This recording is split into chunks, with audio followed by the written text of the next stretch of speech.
Hola, soy Alfredo Mora Manzano Soy Iván Mora Manzano. y esto es El Retorno de los BlackBerry, programa 9. El tema de hoy es: ¿se vale todo a la hora de hacer comedia?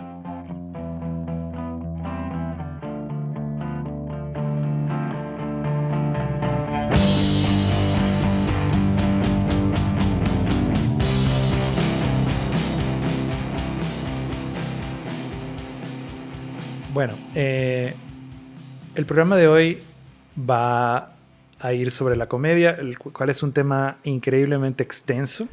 Sí, Entonces tal vez lo que quería es empezar haciendo una advertencia de que no vamos a tratar de definir lo que es comedia, ni vamos a tratar de dar una historia de la comedia, simplemente es un programa sobre nuestros gustos y sobre nuestras opiniones y los alcances de la comedia. sí, pero también es un programa que va a poner el énfasis en los límites de la comedia, que es un tema interesante, ¿no? Entonces, tal vez como antecedente, sí me gustaría decir que estuve pensando en uno de nuestros primeros programas en el que hablamos de nuestras películas favoritas del año. Ajá. Y bueno, a mí sí me gusta hacer listas de cosas. Y me puse a pensar en la lista de Sight and Sound que cada 10 años sacan la mejor película de la historia. Y para mí, la mejor película de la historia es una comedia, que es Annie Hall de Woody Allen, porque me parece que tiene todos los elementos de una gran comedia, pero también todos los elementos de una gran película. La fotografía de Gordon Willis es increíble, el guión es fantástico, es súper chistosa todo el tiempo. Y no es necesariamente mi película favorita, pero sí creo que es la mejor. Yo la pusiera ahí, arriba. Y empieza con un monólogo de comedia. Empieza con un monólogo de stand-up. Woody Allen era un gran stand-up antes de hacer cualquier cosa, antes de aparecer como invitado en el show de Johnny Carson, como invitado en Cámara Escondida, que era uno de sus primeros trabajos. Antes de ser cineasta, era un gran stand-up. Y tu actor favorito también es un comediante. Mi actor favorito también es un comediante, es Gene Wilder. Mis dos actores favoritos se llaman Gene. Wilder en comedia, Hackman en drama. Aunque Hackman también es increíble cuando hace comedia, ¿no? Royal Tenenbaums puede ser uno de los grandes papeles cómicos de todos los tiempos. Ajá. Literalmente, el papel de Royal Tenenbaum como el jefe de la familia en la película de Wes Anderson. Muy bueno. Sí. Siempre, bueno, es un cliché decir que la comedia es un tema serio. La comedia es un género narrativo que a mí me interesa mucho. Me parece que muchas veces se confunde el término comedia con el de farsa, que, digamos, para no entrar en la teoría, pero farsa es hacer chistes, pero no necesariamente contar una historia con arco dramático, ¿no? Entonces es un código de la comedia. Y no, aquí no estamos como menospreciando ninguna ramificación de la comedia. Yo creo que esa comedia de cáscara de guineo en la que la gente se tropieza y que es una comedia solo física o cualquier chiste superficial, si te hace reír, cumple su objetivo y ya es comedia y no está mal, ¿no? Lo que sí es como... me interesa que la comedia bien hecha, por decirlo de alguna manera, igual es muy difícil de hacer y que también me interesa que, bueno, uno de los libros más malinterpretados históricamente es La Poética de Aristóteles. Generalmente la gente que habla de estructura de guión se inventa cosas que decía ese libro que no dice, porque Aristóteles nunca propone la monoforma, sino que siempre hablaba de 7 formas narrativas. Pero es famoso que el libro tenía 2 partes, la comedia y la tragedia, y durante la Edad Media se perdió el libro de la comedia. Y de eso viene también este asunto del teatro de las dos caras, de la comedia de con una cara feliz y una cara triste en las puertas de todos los teatros. También, Viene claro, de por ahí, sí. claro. Ah, wow. Pero bueno, también está este libro, eh, El nombre de la rosa. El nombre de la rosa de Humberto Eco, ¿no? Hay una gran parte de la adaptación del nombre de la rosa, claro, que también define al libro y al personaje que está basado en Borges que no se ríe nunca. Y es como una definición muy extraña dentro del nombre de la rosa de que la comedia estaba prohibida dentro de la religión. Y no era así. Claro, Claro, yo estaba pensando también en que muchas veces cuando se habla de comedia se habla de stand-up, que es un género que a mí me gusta muchísimo, ¿no? Y el stand-up tiene sus orígenes en Estados Unidos, en el vodevil, y es esta forma de contar historias por una sola persona frente a un público, eh, Y realmente a mí me parece una forma de arte increíblemente válida, increíblemente poderosa y cuando está bien hecha Tú dijiste es... en otro podcast, ¿no? Que con el jazz es como una de las dos formas de arte propias norteamericanas. Exacto, sí. El jazz y el stand-up supuestamente son las dos formas de arte puramente norteamericanas, a pesar de que el vaudeville también fue y regresó desde Inglaterra, sobre todo porque el gran gestor del vaudeville era Charlie Chaplin, que nació en Inglaterra pero se formó en Estados Unidos. El origen, y esto es muy extraño porque vamos a hablar de los límites de la comedia, y el origen del vaudeville en cambio estaba en los shows que se llamaban minstrel, que eran shows súper racistas en que comediantes se pintaban la cara de negro, de donde sale el término blackface, y se burlaban de las minorías empobrecidas. Y de ese minstrel show sale el vaudeville, en que el comediante era como un rellena huecos entre los cantantes y la gente que hacía sketches, y salía el comediante, decía 5 minutos, se burlaba de la gente y volvía a entrar. Pero que es un poco la figura también El arlequín, el bufón. es también la figura del bufón, que tenía permiso de burlarse de los reyes, aunque a veces le cortaban la cabeza. Sí. Y generalmente era una persona que se la escogía porque tenía muy baja estatura o porque tenía algún tipo de deformidad. Había un comediante norteamericano de los primeros que hacían stand-up que decía que la comedia es la única manera de pararse fuera de los temas y verlos desde afuera. Entonces esa es una reflexión que a mí siempre me ha parecido muy importante. Y creo que hay, para mi gusto, excelente stand-up y recién está empezando como el stand-up de calidad en español. Y también me parece muy interesante el hecho de que en lo que nosotros trabajamos, que es cine, muchas veces la comedia no es tan apreciada como el drama. Eso es una cosa que dicen muchísimo en las entregas de premio, cómo no se premia en los Oscars o en lo que En los sea. festivales Sí. es bien raro que una selección oficial y oficial importante tenga comedias. Son excepcionales. Y aún mucho más excepcionales en el mundo del documental, que es donde generalmente trabajo. Pero hay grandes comedias latinoamericanas que, como que estábamos hablando del hijo de la novia, o Relatos Salvajes. Relatos Relatos salvajes. Salvajes es una gran comedia latinoamericana y A mí me gusta mucho el estilo de dos tipos de películas, que digamos, los dos estilos son comedia. La una es el cine uruguayo, que empezó con 25 watts y whisky, y luego tiene una tradición que va por ese camino. O sea que ellos empezaron una especie de beta. a mí me encanta Whiskey, me parece un gran ejemplo de una comedia que es súper difícil de hacer, que es lo que se le dice deadpan, que es cuando la gente pone cara seria, pero es para reírse, que es lo que hacía Buster Keaton. Comedia seca, Sí, sí. Y un poco en la misma línea, pero con sus propias características, está el cine de Martín Reichman, que fue una gran influencia cuando escribíamos Gafas Amarillas, su película, Silvia Prieto, que es un clásico del cine argentino. Y luego él hizo una película que recién vi hace pocos días que se llama Los Guantes Mágicos, que es una película sorprendente del 2003, chistosísima, increíble, que me parece extraño que no haya tenido ninguna repercusión de distribución en Latinoamérica. O sea que realmente si no estás buscando el cine de Martín Reichman no te enteras que existe.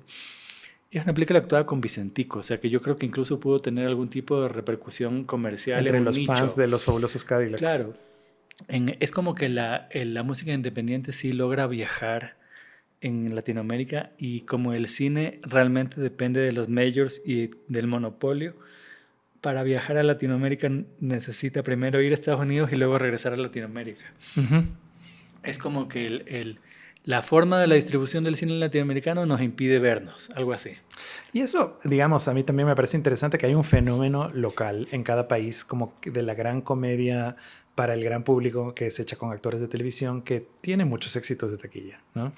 Mucho éxito de taquilla. A mí me sorprende, por ejemplo, cuando voy a Brasil, saber que las películas que más hacen dinero al año son este tipo de comedias de enredos, ¿no? Muy televisivas con actores de telenovelas, de... Bueno, en Colombia son las películas del Paseo, que creo que hay como 6, Sí. y que son las más taquilleras, creo que de la historia de Colombia.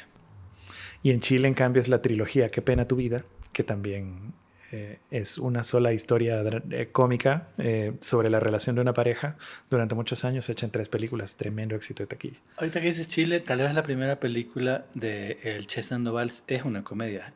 De hecho, las 3 películas de él son unas comedias. Sí, Esas son unas comedias muy interesantes. Cuando la segunda película de él, me acuerdo que tenía un apodo muy interesante, el Che, que le decían que es el Woody Allen Punk. ¿No? La primera película de él para mí tiene uno de los mejores títulos en la historia del cine latinoamericano. Es Te creí la más linda, pero herí la más puta. Y Soy mucho mejor que vos, la segunda, Sí. que también es muy buena película. Bueno, entonces, Bueno, vamos a pasar al tema de esta semana, en el que básicamente nos vamos a meter en más camisas de 11 varas de las que nos estamos metiendo ahora. territorios Hostiles. hostiles. Entonces, El mundo de la cancelación. Ahí vamos. entonces, el programa 9 es ¿se vale todo a la hora de hacer comedia? Muy bien, entonces vamos a entrarle al tema. ¿Se vale todo a la hora de hacer comedia? La razón para empezar este tema era porque estábamos hablando de que hay estas opiniones de que ya no se puede hacer comedia sobre lo que sea. ¿De dónde vienen esas opiniones? Son conservadoras, ¿verdad? Son conservadoras. Bueno, a mí sí se me hace un poco extraño que muchas veces la cancelación como tal o el prohibir ciertos temas ahora está viniendo desde el mundo del liberalismo o del progresismo. Ajá. Porque la corrección política, a pesar de que es un término que a mí me parece muy polémico, porque a veces la gente que dice yo no soy políticamente correcto es como un permiso para decir Cosas horribles. horribles. Discursos de odio. Claro. Entonces, pero muchas veces estas prohibiciones vienen desde este cuidado de que el progresismo y el liberalismo quiere tener. Entonces eso me parece muy peligroso. Porque en teoría... El progresismo se vuelve normativo consigo mismo. Es como que empieza a prohibir lo que está el bien y el mal, se pone moralista. Exacto. Y la palabra moral es súper importante para este tema. Porque justamente una cosa son lo que por costumbre se hace y no se hace. Y otra cosa muy diferente son los marcos legales que permiten o no permiten hacer cosas. Entonces, en Ecuador, claro, es un poco complicado porque nuestra constitución garantiza dentro del artículo de los derechos civiles la libertad de expresión, opinión y pensamiento, pero con el límite de los agravios a la honra. Entonces, esos agravios a la honra, cuando los vemos desde la moral, se convierten en algo súper peligroso. Ningún bufón podría existir con el tema de los agravios a la honra. Exacto. Justamente se entiende el humor, que una vez que estás en el código del humor, deberías poder bromear de lo que sea. Yo estoy un poco más del lado de la libertad de expresión sin límites con el humor. Sí. Y para mí, y no es que no hay límites, creo que lo que se llama los crímenes de odio serían el límite. O sea, si estás haciendo una arenga neofascista o racial, sería el límite. Pero eso no quiere decir que no puedas bromear con esos temas. Claro. Que eso es lo interesante de la mejor comedia que estamos viendo hoy en día, que no pasa aquí, sino que digamos, pasa tal vez en el stand-up comedy, es que no tiene miedo de bromear con ningún tema. Entonces, por ejemplo, la comedia yo creo que hay que tratarla como una forma de arte, y el arte es el espacio de la transgresión donde todo es posible. Entonces, siempre que tratas de normatizarlo, lo que estás provocando es el marco de la censura. Claro. Siempre que dices hay un tema prohibido, te dan ganas de hacer chistes de ese tema prohibido. Claro. Entonces, digamos, haciendo un paralelismo, nunca podrías, o sea, el límite actual de lo políticamente correcto te diría, no te puedes contar una historia desde el punto de vista de un violador. Obviamente aquí estamos en contra de todos los tipos de abuso sexual, pero justamente llevando esa idea al extremo, una película que cuenta una historia desde el punto de un violador, que te pone del lado de él, que lo entiendes, no lo justificas. De hecho, el personaje termina en la cárcel y se suicida, pero igual te llega a conmover ese personaje. La película no es tan misteriosa, se llama Hable con ella, y es una película de Almodóvar, maravillosa película. Yo creo que justamente el arte es el lugar donde puedes entender lo que nunca entenderías en la realidad. En la realidad ni siquiera te plantearías la posibilidad de entender, porque simplemente tendrías tanto desprecio, que probablemente todos lo tendríamos por este personaje, que no quisieras entenderlo. Exacto. Y digamos, es como absolutamente la otra cara de la medalla de telenovelas venezolanas que se pasaban cuando éramos niños, en que una de las telenovelas más famosas era de una mujer que se enamora del violador, poniendo el violador como una romantización. Almodóvar hace todo lo contrario, pone en cambio el debate humano al respecto de cuáles son las motivaciones y luego te pone a ti a decidir. Claro, te plantea algo moralmente tan complejo y al mismo tiempo tan inverosímil que te mueve de todos los lugares de confort. Hay escritoras como Gabriela Weiner, la escritora peruana, que escribió un artículo justamente en contra de las violaciones en las películas de Almodóvar, cuestionándolo. Yo entiendo el espíritu del artículo, pero al mismo tiempo sigo defendiendo la idea de el arte transgresor y la libertad de llevar al extremo los contenidos dentro del arte. Bueno, no significa de ninguna manera ponerte del lado de los agresores. Sí. En comedia hay una máxima en inglés que dice "You always punch up, never kick down". Esto quiere decir que siempre golpeas hacia arriba y no hacia abajo. Entonces, ¿a qué se refiere esto? Se refiere al hecho de que tú puedas hacer comedia si es que golpeas hacia arriba, golpeas en contra del poder. Y si golpeas hacia abajo, más bien te pones del lado del poder y eso aumenta los estereotipos y... O sea, sí puedes hacer humor de lo que sea, pero ¿para qué le vas a pegar a alguien que ya tiene problemas levantándose? Pégale al que está... Pégale al poder. ¿Cuál sería la definición de esto? Está mal burlarse de gente que está en sillas de ruedas, ¿no? Pero, por ejemplo, estaría bien burlarse de alguien como Lenín Moreno, porque fue presidente, estuvo en una posición de poder y a pesar de que está en silla de ruedas... es una persona que fue muy poderosa y es un ser detestable. Se le puede decir, saca tus inválidos, como en Guayaquil. Claro, se le puede decir cuando vamos a jugar fútbol, saca tus inválidos. O decirle, vienes arrastrándote otra vez. No, o a Lazo se le puede decir, un moreno que camina. Bueno, pero nos referimos a eso, al hecho de que pero no íbamos a hablar de política. Sí, de donde nosotros venimos es como muy usual que los comediantes hagan comedia horrible sobre las minorías sexuales. Claro, lo que tú decías de que estos espectáculos de vodevil nacían como una manera de burlarse del débil, eso era todo lo contrario del espíritu actual de la comedia. Es como, si te vas a burlar del oprimido, estás simplemente como en la gran matriz de la opresión, simplemente aprovechándote del poder y replicándolo. No, digamos, sin quitar el hecho de que grandes actores han salido de ese tipo de comedias que eran simplemente parte de lo que estaba en televisión, ¿no? Francella es como el gran ejemplo de eso. Sí, sí, claro. O sea, sí, bueno, es que si vuelves a ver las cosas que supuestamente nos hacían reír hace años, yo creo que ahí había cosas escandalosas, ¿no? Sí. O sea, el mismo... Porcelio Olmedo. Porcelio Olmedo, seguramente la mitad de eso ya hoy día no tiene... Es imposible hacerlo. Y es interesante que la comedia caduca. O sea, al mismo tiempo que decimos que no queremos lo políticamente correcto, hay cosas que ya no dan risa. Exacto.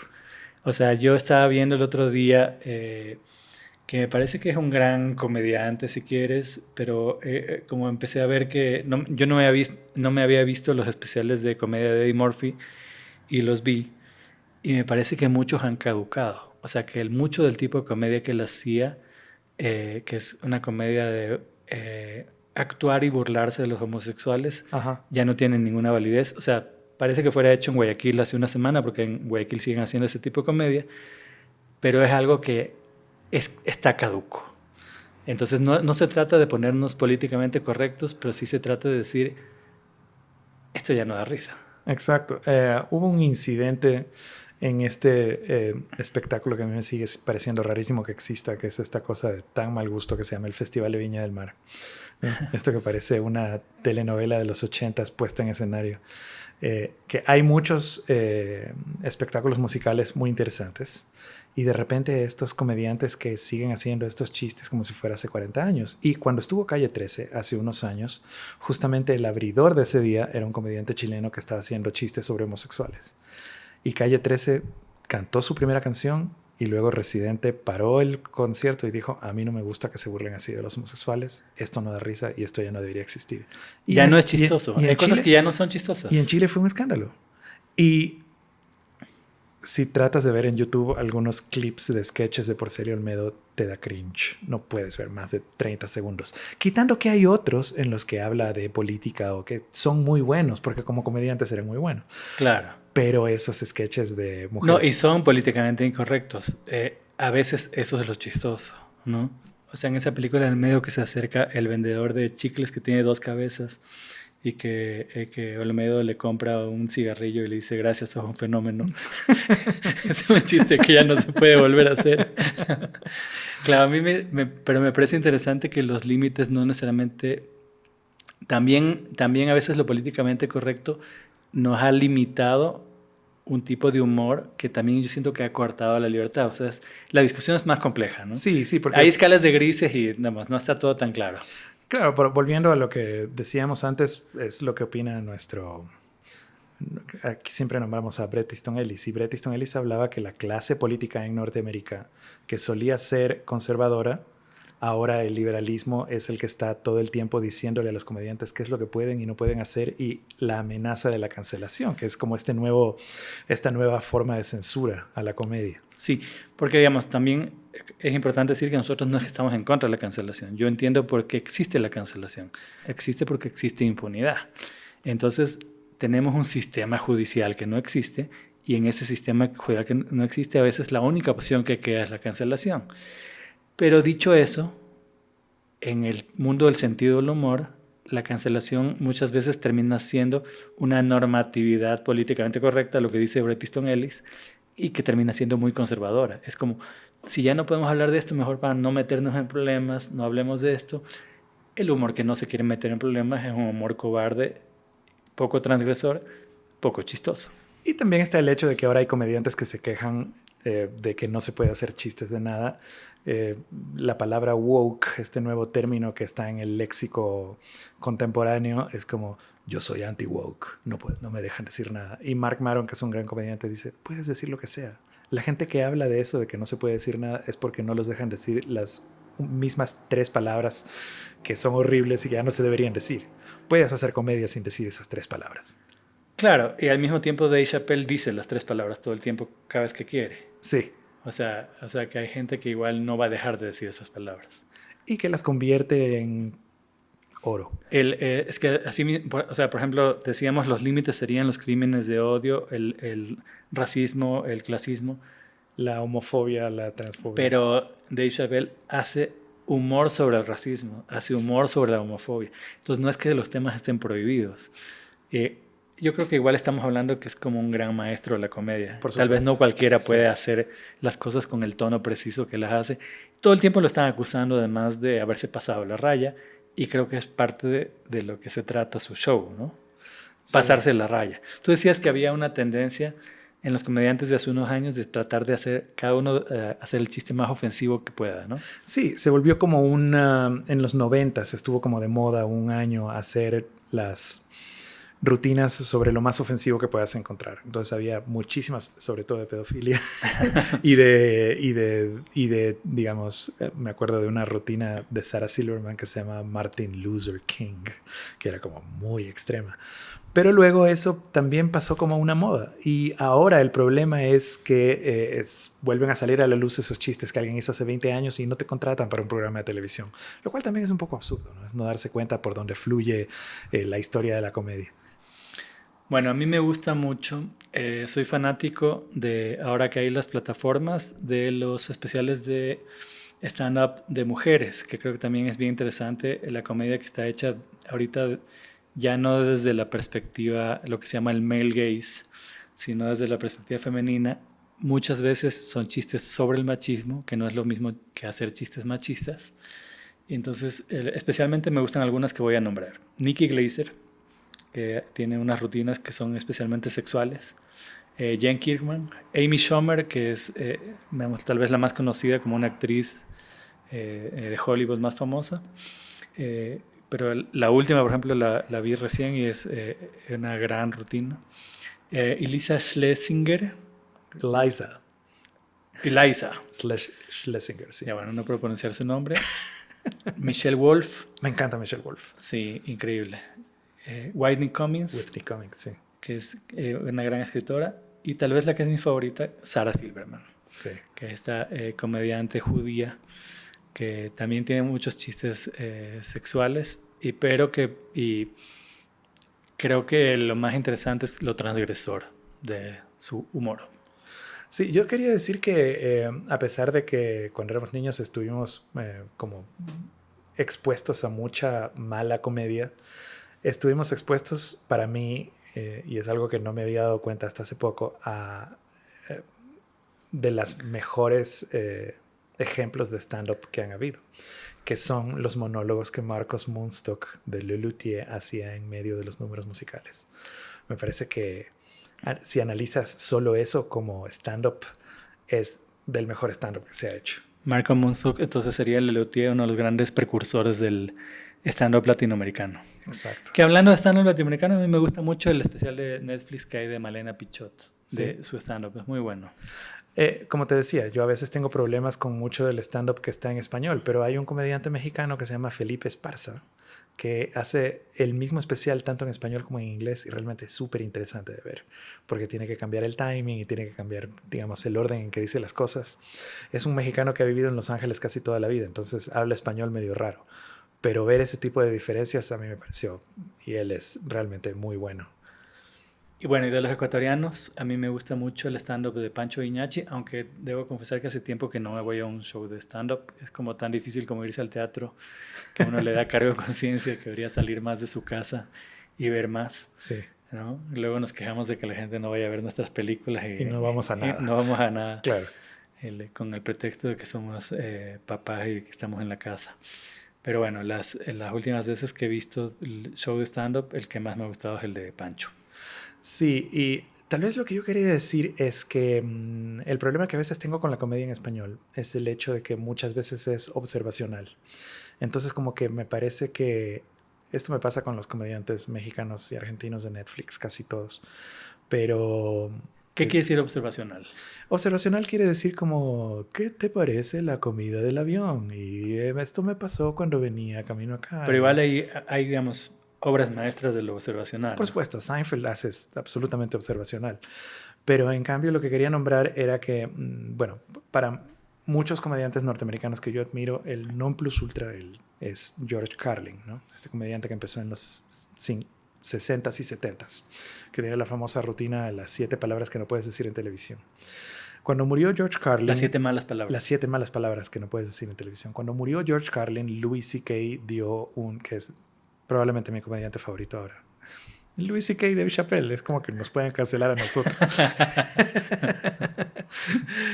Louis C.K. dio un discurso increíble cuando falleció George Carlin y habló justamente de cuál era la diferencia entre lo que él hacía todo el tiempo y lo que Carlin le enseñó a hacer. Y es hacer comedia transgresora desde el dolor, desde las cosas que le parecían incómodas o desde lo más duro que le pueda pasar. Y en ese momento dice que su comedia cambió, dio 1000 pasos hacia adelante y ese tipo de lecciones es lo que lo convirtió en lo que es ahora. Y a mí me parece que ese paso es el más difícil de dar. Y es el paso que muchas veces... En vez de contar chistes, Exacto. pasa a ser hablar de lo que realmente te duele y pasa a ser una especie de comedia de autor. O sea, te pasas a involucrar con tu propio dolor. Claro, tú hablabas de, por ejemplo, la rutina de Patton Oswalt en la que habla de la muerte de su esposa, que es tan increíble, ¿no?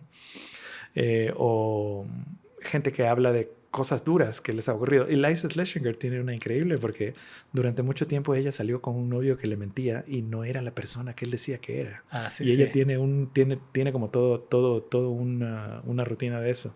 Claro, o de las cosas como no estar preparado para ser mamá, de Amy Schumer, la gordura, ¿no? A mí me encantan las rutinas de Louis C.K. porque él tiene 2 hijas. Sí, Entonces, casi todo cuenta cosas, digamos, de cómo le toca meterse al baño cuando no se aguantaba, cuando las hijas eran chiquitas, con las 2 hijas, meterlas al baño de hombres y claro. meterlas en su baño, decirles que se den la vuelta para poder ir a ocupar el baño, para no dejarlas solas en un aeropuerto, en un mall, Claro. que son cosas que a uno como papá le tocan y que son eso, como que solo en la comedia escuchas esa historia. Sí, me parece que ante la pregunta, ¿puedes burlarte de lo que sea tal vez en Ecuador? No. Pero yo creo que burlarte no deberías burlarte de lo que sea en ninguna parte, ¿no? Sí, Es lo que tú decías que es punch up, exacto. ¿no? O sea, cualquier tema está permitido, sí. Incluso la violación, sí. O sea, está la gran rutina de, volviendo de Chappelle para que nos vuelvan a cancelar, está su gran rutina sobre Bill Cosby. Si no la han escuchado, bueno, no me acuerdo en qué especial en Netflix está, pero si la buscan es The Superhero That Rapes. He rapes, but he saves. O sea, él viola, pero salva. Claro. Y él habla de un dolor, porque básicamente cuando hace esa rutina, Dave Chappelle tiene 42 años y dice, soy un comediante negro, entonces nuestro héroe era Bill Cosby. Y Claro. a nosotros más que a cualquier otra persona se nos cayó este héroe, ¿no? Entonces es un dolor la caída del ídolo, y no es que lo está justificando de ninguna manera, No, para nada. pero se llega a ser capaz de capitalizar en risa ese dolor, ¿no? Y la rutina es una genialidad. Bueno, Aristides Vargas decía que así como el drama es la oportunidad para conmover, la comedia es la gran oportunidad para hacer pensar. O sea que la comedia era una herramienta y de ahí, bueno, grandes comediantes como Molière, digamos, históricos en el teatro, de que la comedia es el lugar como para problematizar y hacer pensar. Y en ese sentido, digamos, hablamos antes de Royal Tenenbaums, para mí uno de los grandes cineastas de la comedia actual y que tal vez es heredero de algún tipo de cine de Coppola y de Woody Allen, es Wes Anderson. Todas sus películas son comedias. Y hay un nuevo cine que se está haciendo de alguna manera a partir de la estética o del tipo de comedia. Wes Anderson, grandes películas como una que me encanta a mí que se llama Jojo Rabbit, ¿no? Entonces son películas que vienen. Y otro género de comedia actual que me gusta mucho es el de Noah Baumbach y Greta Gerwig. Cada uno por su lado o juntos tienen de las comedias que más me interesan que se han producido últimamente en el cine independiente, ¿no? Como The Meyerowitz Stories, Descuida and the Whale y una favorita mía que es Frances Ha. Me da un poco miedo la película de Barbie, pero creo que va a estar buena. White Noise igual es una comedia. Sí. Una comedia oscura, complicada, pero que fue una de mis películas favoritas del año pasado. Para mí, el éxito de esa película es el hecho de que durante muchos años se pensó que White Noise era una novela que no se iba a poder adaptar, inadaptable. Y yo creo que él lo que logra a través de hacer esta comedia es algo increíblemente difícil, ¿no? Que es esta novela postmoderna que la mitad de las páginas son simplemente gente hablando, lograr tener como un producto cohesivo y que... A la que igual no le fue tan bien, relativamente, porque es una película es... cara de Netflix, ¿no? Sí. Es una película que no mucha gente la vio, la estrenaron en un gran festival, pero luego está oculta dentro del algoritmo. Claro. Como dijiste Seinfeld cuando hablábamos de la comedia observacional, para que no se me quede, tenía una nota de que me estoy volviendo a ver todo Seinfeld. Y es increíble que cuando vuelves a ver, la primera temporada es dura, es como que es casi mala. Entonces uno entiende esa historia de que fue casi cancelada no en el sentido moderno de la cancelación, sino de que la iban simplemente a suspender por falta de... La segunda mejora. A partir de la tercera tú dices, esto es muy bueno. A partir de la cuarta son obras maestras cada capítulo que están además totalmente metidos en la cultura, absorbidos por la cultura pop. O sea, además se han vuelto íconos y frases comunes de la cultura, o sea, de subnazi, qué sé yo. Man hands. Claro. Que no colapsen los mundos, cosas que ya usamos en el lenguaje cotidiano. Bizarro Jerry. Claro, hay cosas que ya están totalmente integradas en la cultura pop.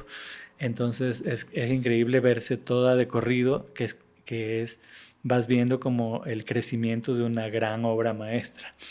Pero justo me vi un capítulo en el que Kramer, primero por ponerse novocaína, en exceso de novocaína en el dentista, y luego porque le da un puñete, 2 veces es confundido por un mentally challenged.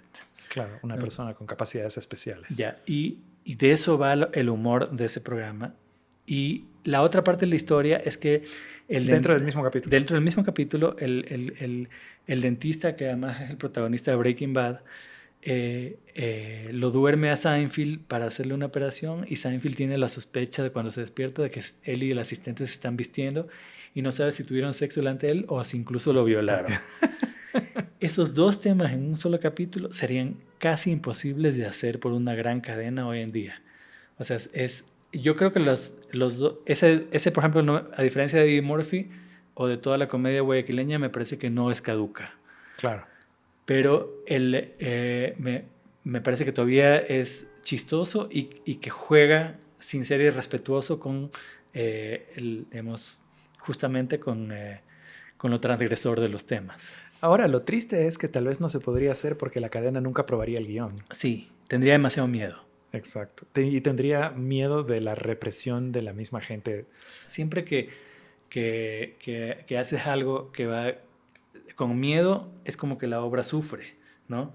O sea, hacer arte con miedo o hacer comedia con miedo sería como lo más triste que le podría pasar al arte y a la comedia. Creo que lo que más admiramos de los comediantes de los que hemos hablado es que gente que no tiene miedo a nada. De los comediantes que hemos hablado hoy. Desde Michelle Wolf hasta Chappelle, Amy Schumer, Elias Schlesinger y... Claro, Sarah Silverman, sí. Incluso Malena Pichot, me parece que su comedia es muy buena realmente. Tal vez para ir cerrando, me gustaría volver a George Carlin, que justamente George Carlin no le tenía miedo a nada y que abrió uno de sus especiales de HBO, porque aparte George Carlin sacaba un especial al año, es una cantidad de producción increíble, y que abrió un especial de comedia con un chiste que era más o menos, ¿se han dado cuenta que las personas que van a las manifestaciones en contra del aborto son las que igual no te tirarías en primer lugar?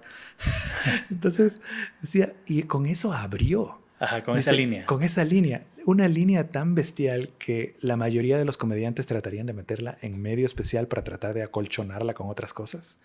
Y creo que ese es el gran ejemplo de lo que la comedia, del poder de la comedia y de George Carlin, ¿no? Como comediante.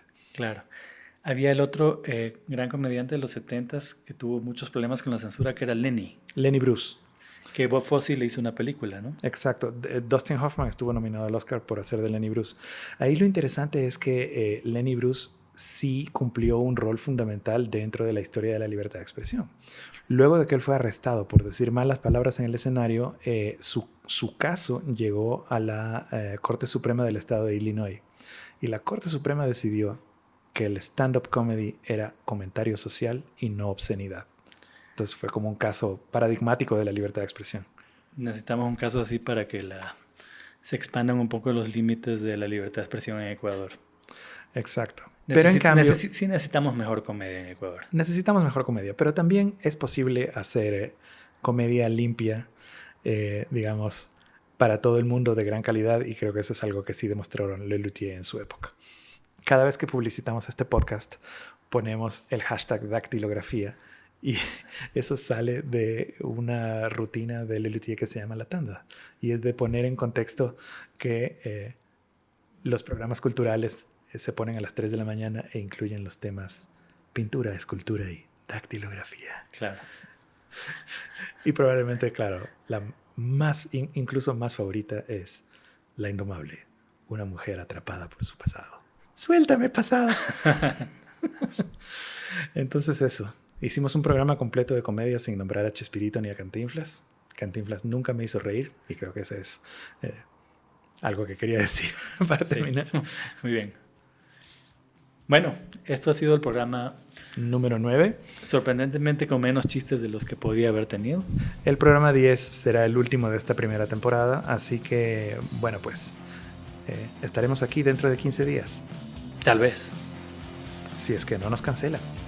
Esto ha sido el retorno de los Blackberry. Soy Iván Mora Manzano. Soy Alfredo Mora Manzano. Adiós. Chao.